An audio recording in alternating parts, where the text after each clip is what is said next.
কালে যেতে হবে, মৃত্যুর পরপরই আমাদের পরকালে জিন্দেগিতে পাড়ি দিতে হবে মৃত্যুর মাধ্যমে। এজন্য নবী জানিয়েছেন কবর হলো পরকালের প্রথম ঘাঁটি।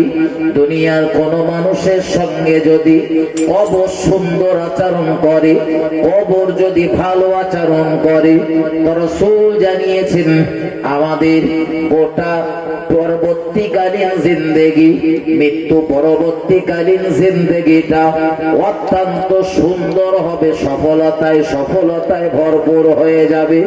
আল্লাহ পাকের নবী জনাবে মুহাম্মদুর রাসূলুল্লাহ সাল্লাল্লাহু আলাইহি ওয়াসাল্লাম জানিয়েছেন, আর কবর যদি কারো সঙ্গে খারাপ আচরণ করে, কবর যদি কারো সঙ্গে যদি দুর্ব্যবহার করে, রাসূল জানিয়েছেন তার গোটা পরকালের জিন্দেগিটা অত্যন্ত কষ্টদায়ক হয়ে যাবে। ও বাবাজি ভাইজানেরা আমার, আল্লাহ পাকের নবী জনাবে মুহাম্মদুর রাসূলুল্লাহ সাল্লাল্লাহু আলাইহি ওয়াসাল্লাম নবী আমার সোনার জবানে বর্ণনা করেছেন, আমার সাহাবারা তোমরা কবরের আযাব থেকে নিষ্কৃতি চাও, তোমরা মুক্ত হওয়ার জন্য, বাঁচার জন্য আল্লাহর দরবারে সাহায্য চাও। এরপরই নবী বললেন, সাহাবারা আমরা যখন কোন মানুষকে দাফন করে দেই, কোন মাইয়েতের দাফনের কাজ যখন সমাধা হয়ে যায়, দাফনের কাজ কমপ্লিট করে আমরা যখন ফিরে আসি, রাসূল বর্ণনা করেন মহান আল্লাহ তার ওই বান্দা বান্দির কবরে দুজন ফারিস্তাকে পাঠিয়ে দেয়। ওই দুজন ফারিস্তার ডিউটি হলো, ওই দুজন ফারিস্তার কাজ হলো কবরের ভিতরে এসে মুর্দা ব্যক্তিকে জীবিত করা, জিন্দা করা, মুর্দার ভিতরে রূহ ফুঁকে দেওয়া। আমরা মুর্দাগুলোরে শুইয়ে রেখে আসি, আর রাসূল বর্ণনা করেছেন ওই ফারিস্তাদ্বয় তাদেরকে মুর্দা দিগকে বসিয়ে দেন। এরপর কবরের ভিতরে তিনটি প্রশ্ন করা হয়। ও প্রশ্ন সম্পর্কে কম বেশি আমাদের প্রত্যেকের জানা, আরবিতে না বলতে পারলেও বাংলাতে আমরা সবাই জানি যে কবরে তিনটে প্রশ্ন জিজ্ঞাসা করা হবে, তিনটি কোশ্চেন করা হবে, তিনটে সওয়াল করা হবে। এই তিনটে সওয়াল সম্পর্কে আমরা কম বেশি সকলেই ওয়াকিবহাল। আরবিতে না জানলেও বাংলাতে জানি যে জিজ্ঞাসা করা হবে তোমাদের রব কে, তোমার দিন কে, আর তোমার নবী কে। ও বাবাজি ভাইজানেরা আমার, খুব গভীর ভাবে উপলব্ধি করুন, ঠান্ডা মাথায় বুঝুন, প্রকৃত ইমানদার হয়ে মরলে আমাদের লাভ কি, আর প্রকৃত ইমানদার না হয়ে মরলে ক্ষতিটা কি সেইটা বুঝে নেন। আল্লাহ নবী মুহাম্মদুর রাসূলুল্লাহ সাল্লাল্লাহু আলাইহি ওয়াসাল্লাম নবী আমার সোনার জবানে বর্ণনা করেন, এবারে কবরে যখন ওই তিনটে সওয়াল করা হবে, অবাক হতে হয়। আজ থেকে 1400 বছর আগে মুহাম্মদুর রাসূলুল্লাহ সাল্লাল্লাহু আলাইহি ওয়াসাল্লাম কবরের প্রশ্নগুলো আউট করে দিয়ে গিয়েছেন, উম্মত যাতে সফল হতে পারে, উম্মতের যাতে কাজে লাগতে পারে। যে সমস্ত ভাই ও বোনেরা স্কুল কলেজের ছাত্র ছাত্রীরা পরীক্ষা দেয়, এক্সাম, এই পরীক্ষার আগে যদি প্রশ্নপত্র আউট হয়ে যায়, দেখবেন ছাত্র ছাত্রীদের রেজাল্ট ভালো হয়। তারা কারণ তারা গোটা সিলেবাসটা তখন আর তাদের পড়া লাগে না, শুধু প্রশ্ন উত্তর গুলো ফলো করেই তারা চলে যায়। কিন্তু আজ থেকে 1400 বছর আগে মহাজ্ঞানী মুহাম্মদুর রাসূলুল্লাহ সাল্লাল্লাহু আলাইহি ওয়াসাল্লাম কবরের প্রশ্নগুলো আউট করে দিয়েছেন যাতে উম্মতের কাজে লাগে। কিন্তু 1400 বছর আগে প্রশ্ন আউট করে দেওয়ার পরেও উম্মতে মুহাম্মাদি অর্থাৎ আমরা সকলেই সেখানে সফল হতে পারবো না। ও বাবাজি ভাইজানেরা, নবী আমার সোনার জবানে বর্ণনা করেছেন ওই ফারিস্তাগুলো, ওই ফারিস্তাদ্বয় মুর্দা ব্যক্তিকে প্রথম জিজ্ঞাসা করা করবে মার রব্বুকা, তোমার রবকে, তোমার প্রভুকে। যারা আল্লাহর প্রকৃত ঈমানদার বান্দা হবে, যারা মুত্তাকি হবে, পরহেজগার হবে, যারা আল্লাহ ওয়ালা হবে, যারা এই দুনিয়ার জমিন থেকে প্রকৃত ঈমানদার হয়ে বিদায় নেবে, তাদের জবান থেকে সঙ্গে সঙ্গে বেরিয়ে আসবে, তারা জবাব দেবে আমাদের রব হলো আল্লাহ। একটু মহব্বত করে বলুন সুবহানাল্লাহ। এরপর জিজ্ঞাসা করা হবে তোমার দিন কি? উত্তর চলে আসবে তাদের জবান থেকে আমাদের দিন হলো ইসলাম।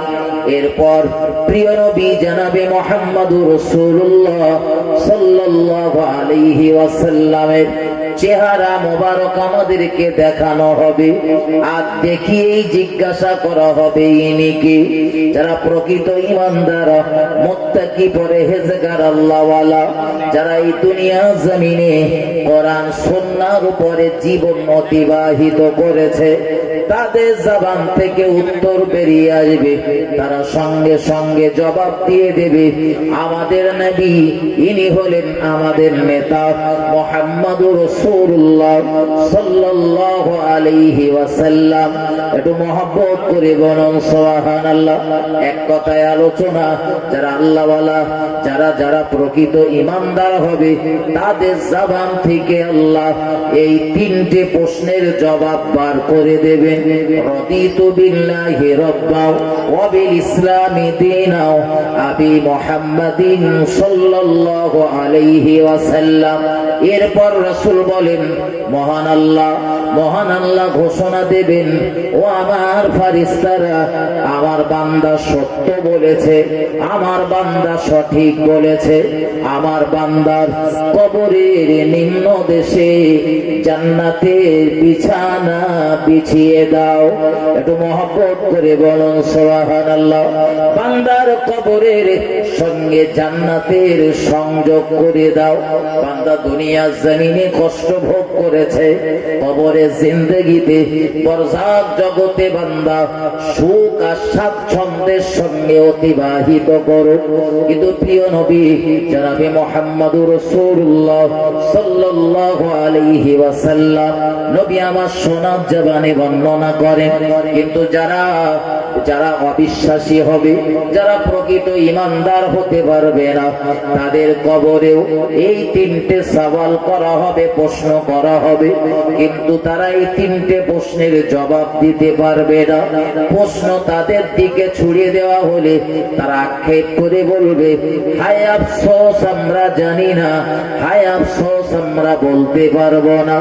দয়ার নবী রাসূলুল্লাহ সাল্লাল্লাহু আলাইহি ওয়াসাল্লাম নবী আমার সোনার জবানে বলেছে, মহান আল্লাহ প্রচন্ড রাগান্বিত হয়ে যাবে, শূন্য থেকে আওয়াজ দিয়ে বলবেন, আওয়াজ ভেসে আসবে, ও আমার মালাইকারা, আমার বান্দা, আমার বান্দি মিথ্যা বলেছে, আমার বান্দার, আমার বান্দির কবরের নিম্ন দেশে জাহান্নামের বিছানা বিছিয়ে দাও। বান্দা বান্দির কবরের সঙ্গে জাহান্নামের সংযোগ করে দাও। ও বাবাজি ভাই জানেরা, ঠান্ডা মাথায় বুঝুন, গভীর ভাবে উপলব্ধি করুন। আল্লাহ পাকের নবী জনাবে মুহাম্মদুর রাসূলুল্লাহ সাল্লাল্লাহু আলাইহি ওয়াসাল্লাম তিনি জানিয়েছেন, প্রকৃত ঈমানদার হয়ে মরলে তারা কবরের সওয়ালের জবাব যথাযথ সঠিক দিতে পারবে। আর প্রকৃত ঈমানদার না হয়ে যদি মরেন, অবিশ্বাসী হয়ে যদি মরেন, কোরআন সুন্নাহ অনুযায়ী যদি জীবন গঠন না করতে পারেন, তো কবরের এই সওয়ালের জবাবগুলো দিতে আমরা অক্ষমতা প্রকাশ করব। আর যখনই আমরা এই সওয়ালের জবাব দিতে পারবো না, আমরা কঠিন মুসিবতের সম্মুখীন হয়ে যাব। এজন্য দুনিয়া জমিনে বেঁচে থাকা অবস্থাতে পরকালের জন্য আমাদের ভাবতে হবে, মৃত্যু পরবর্তীকালীন জিন্দেগিতে আমাদের অবস্থাটা কি হবে, আমরা কিভাবে সফলতা লাভ করব, এ চিন্তা আমাদের দুনিয়া জমিন থেকে করতে হবে। ও বাবাজি ভাই জানেরা, কবরের জিন্দেগিতে যদি যদি সুখ আর স্বাচ্ছন্দ্যের সঙ্গে থাকতে চান, আল্লাহ নবী মুহাম্মদুর রাসূলুল্লাহ সাল্লাল্লাহু আলাইহি ওয়াসাল্লাম নবী জানিয়েছেন, অধিকাংশ মানুষের কবরের আযাব হবার কারণ হলো প্রস্রাবের ছিটা গায়ে লাগা। নবী আমার একদিন চলতেছেন, আল্লাহ পাকের হাবিব সাল্লাল্লাহু আলাইহি ওয়াসাল্লাম নবী আমার চলতে চলতে তার সঙ্গীদেরকে বললেন, ও আমার সাথীরা, ও আমার সঙ্গীরা, এই দুটো কবরে আযাব হচ্ছে, এই দুটো কবরের বাসিন্দারা কষ্টে পতিত হয়েছে।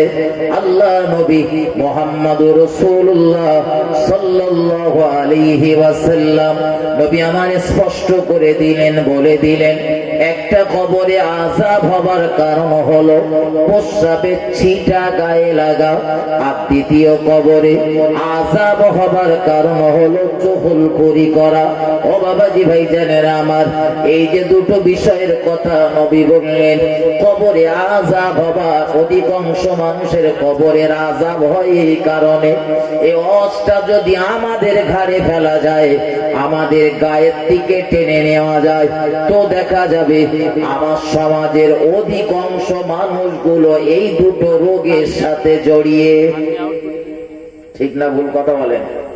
হয় প্রস্রাবের ছিটা গায়ে লাগে, আর নাইলে